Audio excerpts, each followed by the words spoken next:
अध्यक्ष आदरणीय राजेंद्र अम्बेडकर जी इसी प्रांगण में आए थे एक बार, और वहां से ऐलान करके गए थे कि 2025 तक हम 10 करोड़ पौध बना देंगे। ये कौन सा आंकड़ा था, कौन सी बात थी, इसके पीछे क्या योजना थी?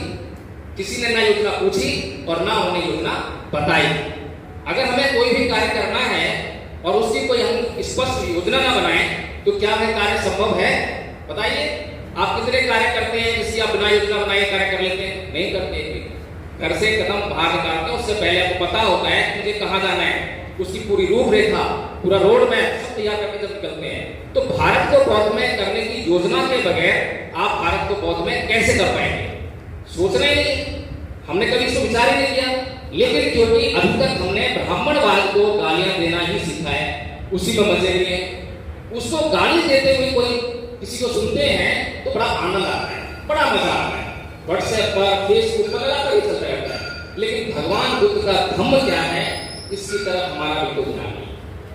अभी आदरणीय बुजुर्ग महोदय यहाँ पर आए थे, कुछ कहने का प्रयास कर रहे थे, बहुत अच्छी बात है। लेकिन जो कहने का तरीका था, कितना चित्त में उतावलापन था, कितना क्रोध समाया हुआ था, समता नहीं थी। जब तक हम समता को ना समझेंगे, समता क्या है, कैसे हमें व्यवहार करना है, आपस में कैसे व्यवहार करना है। संस्थाएं बहुत बनी है, संगठन बहुत बने हुए हैं और लगातार जो है लड़ाई झगड़े के अखाड़े बने हुए हैं, आपस में ही लड़ाई करा। किस बात के लिए लड़ाई करा भाई?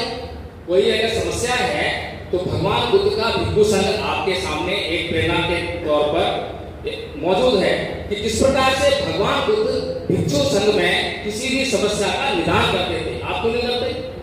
आप क्यों नहीं बैठते हो महीने में एक बार, साल में एक बार, और बैठे और देखें कि किसकी क्या समस्या है? किसी ने गलत आचरण किया है, किसी ने किसी को गाली गलौज की है, किसी ने चोरी की है, किसी ने झूठ बोला है। सबकी देखरेख होनी चाहिए। यहाँ पर बैठे हुए हम लोग अगर एक संघ बनाएं और उस संघ में हर रोज जब भी हमारा मिलना जुलना हो और एक दूसरे के व्यवहार को हम चेक करें और ईमानदारी से उसका कल्याण करने के उद्देश्य से मैत्री पूर्वक उसकी कमियां बताएं, क्योंकि अपनी कमी तो हम देख नहीं पाते हैं। हम जो व्यवहार कर रहे हैं, हम जिस भाषा का इस्तेमाल कर रहे हैं वो तो हमें सही लग रही है, क्योंकि हमें बचपन से ऐसा ही अभ्यास हुआ है। तो दूसरा ही देखेगा, दूसरा ही बताएगा कि भाई आपने जो है इस तरह से बोला है जो कि गलत है। जैसे कि मैं आदरणीय पूजनीय हमारे बुजुर्ग बैठे हुए हैं, उनको नहीं लगा हुआ कि वो किस प्रकार से बोल रहे हैं, उनकी भाषा कैसी है। लेकिन हमने देखा और हमने समझा और हमने बड़े आदर सम्मान के साथ उनको बताया कि आप जो है उत्तेजना में बोल रहे थे। उन्हें समझ में आया कि हाँ, जो बोल रहे हैं सही कह रहे हैं। मैं जांचने का प्रयास करूंगा, मैं अगली बार जब बोलूंगा तो देखूंगा कि क्या वास्तव में ही मेरी भाषा में उत्तेजना है, क्रोध है। तो इस प्रकार से ये जो धम्म है, अगर हम धम्म को धारण करेंगे, धम्म का व्यवहार करेंगे, धम्म की जानकारी लेंगे, तो समाज में निश्चित तौर पर धम्म का प्रचार प्रसार होने लगेगा।